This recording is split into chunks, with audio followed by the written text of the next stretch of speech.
Bonjour, donc présentation du LM2941C qui est un régulateur linéaire dont la tension de sortie est fonction des résistances R2 et R1.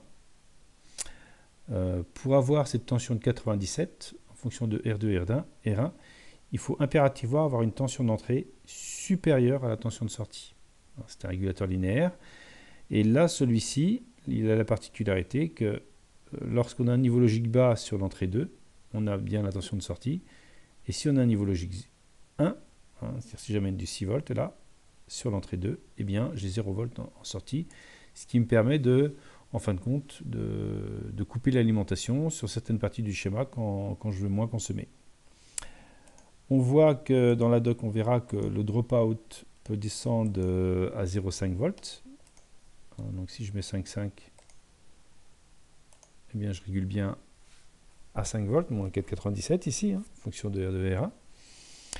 Donc voilà pour la simulation. Et si on regarde un petit peu la doc, bon là on peut descendre jusqu'à 5,5 un minimum, voilà, de 5,5 à 26.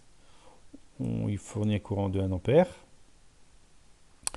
Il a une protection contre les inversions de polarité, c'est-à-dire que si vous inversez les polarités de la batterie là, eh bien vous ne grillez pas le composant, ce qui n'est pas négligeable.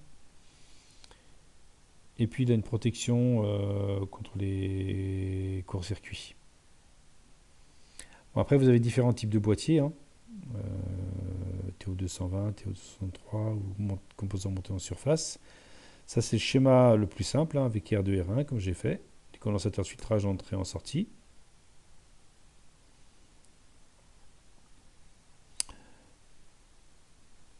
Qu'est-ce que l'on a d'autre qui peut être intéressant? Donc ça c'est les différents boîtiers. On peut mettre un radiateur, facilement sur le TO220, un peu plus difficilement sur celui-là.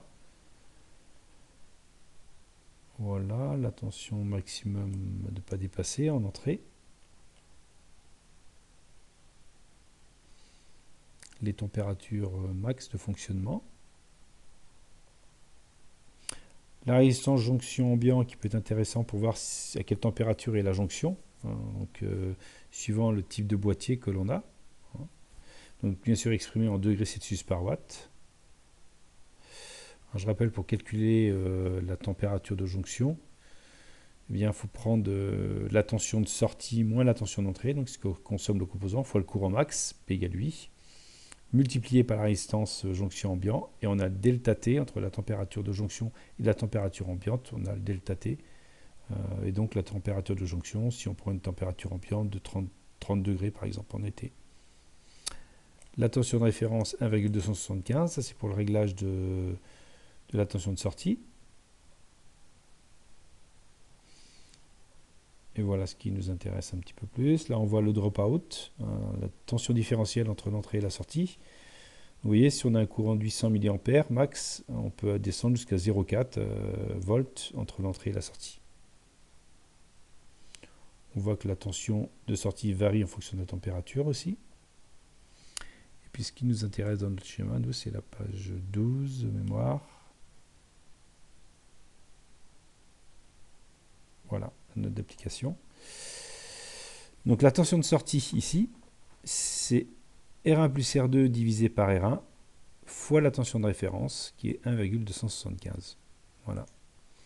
Et si on va calculer R2, eh bien on prend la tension de sortie, donc ici c'est 5 volts, nous divisé par 1,275 moins 1 et fois la résistance R1, et ça donnera la valeur de R2. Donc utiliser R1, voilà, 1K pour R1 ils disent, voilà. Voilà, donc puis après bon, le condensateur de sortie, il peut être un peu plus élevé, et on peut avoir un condensateur d'entrée beaucoup plus élevé aussi, au niveau de l'entrée. Donc voilà la présentation du LM2941, régulateur linéaire, ajustable en sortie en fonction de la valeur de R1 et de R2. Au revoir.